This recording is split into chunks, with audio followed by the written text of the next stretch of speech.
اگر آپ دنیا کے نقشے پہ نظر ڈالیں تو بحیرہ احمر کے دائیں طرف یمن اور اس کے سیدھے بائیں طرف افریقہ کا ملک حبشہ واقع ہے، جسے آج کل ایتھوپیا کہتے ہیں۔ یمن بنیادی طور پر بت پرستوں اور ستارہ پرستوں کا ملک تھا۔ ایک خاص واقعے کے سبب حبشہ کے لوگوں نے، جن کا مذہب عیسائی تھا، یمن پر حملہ کر دیا اور اس عرب ملک پر قابض ہو گئے۔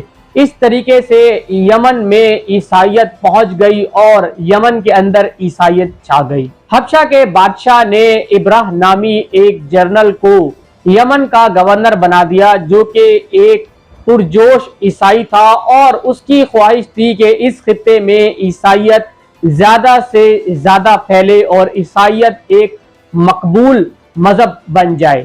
چنانچہ اس نے یمن کے دارالحکومت سنا میں پولیس نامی ایک بہت بڑی عمارت قائم کروائی۔ یہ عمارت اپنی شان و شوکت اور زیب و آرائش میں ایک شاہکار تھی، اور دراصل یہ عیسائی مذہب کا ایک چرچ تھا۔ کچھ ہی عرصے بعد اسے یہ احساس ہوا کہ مکہ میں موجود کعبۃ اللہ دراصل ایک ایسی عمارت ہے کہ جس سے عربوں کو خاص لگاؤ ہے، اور اس کی بنائی ہوئی عمارت کعبۃ اللہ کے مقابلے میں عربوں کے سامنے کوئی حیثیت نہیں رکھتی۔ پھر اس نے حبشہ کے بادشاہ کو ایک خط لکھا اور اس نے کہا کہ میں نے آپ کے لیے ایک عظیم الشان کلیسا کی تعمیر یمن میں کروائی ہے، اور میں چاہتا ہوں کہ عرب کے لوگ اگلے سال خانہ کعبہ کو چھوڑ کر اس کلیسا میں اپنی عبادت کی رسومات پوری کرنے کے لیے آئیں۔ جب یہ خبر عرب کے لوگوں میں پھیل گئی تو بنی کنانہ کے ایک نوجوان نے غصے میں آ کر اس کلیسا کے اندر اپنی قضاء حاجت پوری کر دی، جس کے بعد تحقیقات ہوئی، اور تحقیقات کے بعد یہ معلوم ہوا کہ یہ حرکت انہی لوگوں کی ہے جو خانہ کعبہ پر حج کے لیے جا رہے تھے۔ یہ سن کر ابرہہ آگ بگولا ہو گیا، اور پھر اس نے قسم کھائی کہ اگر میں کعبۃ اللہ کی اینٹ سے اینٹ نہ بجا دوں تو میرا نام ابرہہ نہیں۔ اس وقت مکہ شہر کی آبادی صرف چند ہزار لوگوں پر مشتمل تھی، لیکن ابرہہ نے اپنی خواہش کی تکمیل کے لیے 60,000 لوگوں کی فوج بنائی۔ اس لشکر میں بہت سارے ہاتھی بھی موجود تھے، اور ان کا سردار ایک سیاہ رنگ کا کوہ پیکر ہاتھی تھا جس کا نام محمود تھا۔ ابرہہ جب مکہ کے قریب پہنچا تو اس نے مکہ والوں کے جانور جن کو وہ چرایا کرتے تھے انہیں قید کر لیا۔ ان قید کیے گئے جانوروں میں ہمارے آخری نبی حضرت محمد صلی اللہ علیہ وسلم کے دادا حضرت عبد المطلب کے 200 اونٹ بھی شامل تھے۔ دراصل ابرہہ یہ حرکت کر کے مکہ کے لوگوں کو مرعوب کرنا چاہتا تھا،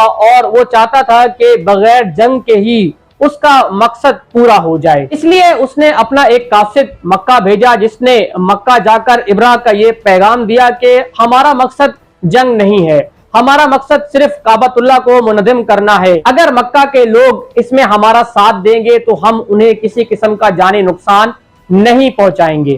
ابرہہ نے قاصد کو حکم دیا کہ مکہ کے سردار کو بھی میرے پاس لے کر آنا۔ اس لیے قاصد کی خواہش پر حضرت عبد المطلب بھی اس کے ساتھ ابرہہ کے پاس چلے گئے۔ حضرت عبد المطلب ایک لمبے قد و قامت والے خوبصورت اور وجیح آدمی تھے۔ ابرہہ انہیں دیکھ کر بہت زیادہ متاثر ہوا، اور انہیں نیچے بٹھانے کے بجائے خود نیچے اتر کر ان کے پاس آ گیا۔ ابرہہ نے حضرت عبد المطلب سے سوال کیا کہ آپ کا کیا ارادہ ہے؟ حضرت عبد المطلب نے بہت ہی خلاف توقع جواب دیا۔ انہوں نے کہا کہ میں چاہتا ہوں کہ میرے 200 اونٹ جو آپ کے فوجی پکڑ کر لے آئے ہیں وہ مجھے واپس کر دیے جائیں۔ ابرہہ نے کہا تمہیں دیکھ کر میرے دل میں جو تمہارے لیے وقار پیدا ہوا تھا اب خاصا قدر کم ہو چکا ہے، کیونکہ میں اس عمارت کو گرانے آیا ہوں جس کی وجہ سے پورے عرب میں تمہاری شان و شوکت اور عزت ہے۔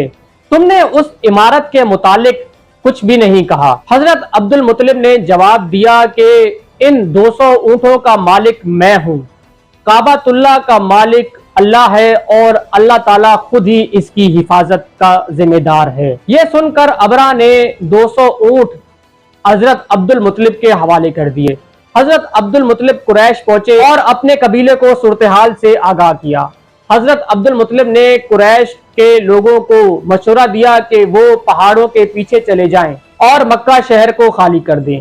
پھر حضرت عبد المطلب کعبہ پہنچے اور انہوں نے اللہ تعالیٰ سے کعبہ کی حفاظت کی دعا کی، اور پھر دعا کرنے کے بعد وہ بھی شہر چھوڑ کر اپنے قبیلے کی طرف روانہ ہو گئے۔ اگلی صبح جب ابراہ نے کعبۃ اللہ کی طرف اپنے لشکر کے ساتھ پیش قدمی کی تو اس کے ہاتھیوں کے لشکر کا سردار محمود نامی ہاتھی کی یہ حالت تھی کہ جب اسے کسی اور طرف چلنے کا اشارہ کرتے تو وہ چل پڑتا، لیکن جب اسے کعبے کی طرف چلنے کا اشارہ کرتے تو وہ فوراً بیٹھ جایا کرتا تھا۔ پھر کچھ دیر بعد سمندر کی طرف سے چھوٹے چھوٹے پرندوں کا ایک بہت بڑا لشکر رونما ہوا۔ یہ دراصل اونٹوں، گھوڑوں اور ہاتھیوں کے لشکر کے مقابلے میں اللہ تعالیٰ کا بھیجا ہوا ایک لشکر تھا۔ ان کی چونچ اور پنجوں میں چنے اور مسور کے دانوں کے برابر کنکریاں تھیں اور جن کو وہ نیچے برسائے جا رہے تھے۔ جس کو بھی وہ کنکری لگی وہ فوراً ہلاک ہو گیا، اور جو اپنی جان بچا کر یمن واپس پہنچ گئے ان کا یہ حال ہوا کہ ان کے پورے جسم پر زخم ہو گئے، اور جس زخم کی وجہ سے آخرکار ان کی جان ہی چلی گئی۔ خود ابرہہ نامی جرنیل کا یہ حال تھا کہ زخم کی وجہ سے اس کے جسم کا ایک ایک حصہ بیکار ہوتا گیا، انگلیاں کٹ کے نیچے گر گئی، اور ایک باروب اور صحت مند سردار جب یمن واپس پہنچا تو ایک بہت ہی کمزور چوزے کی طرح نظر آنے لگا، اور آخرکار اس کا سینہ پھٹ گیا اور وہ موت کا شکار ہو گیا۔ اس طرح رب کعبہ نے اپنے کعبہ کی حفاظت کی اور اس لشکر کو تباہ و برباد کر دیا۔ دوستو، تاریخ میں آتا ہے کہ جس سال یہ واقعہ رونما ہوا، سرکار دو جہاں حضرت صلی اللہ علیہ وسلم کی اسی سال ولادت ہوئی۔ دوستو، اگر اللہ تعالیٰ چاہتا تو پرندوں کی فوج یمن میں ہی ابرہ کی فوج کو ٹھکانے لگا سکتی تھی، مگر یہ واقعہ مکہ میں اس لیے پیش آیا کہ اہل مکہ اس واقعے کو دیکھ لیں اور اس کے گواہ بن جائیں۔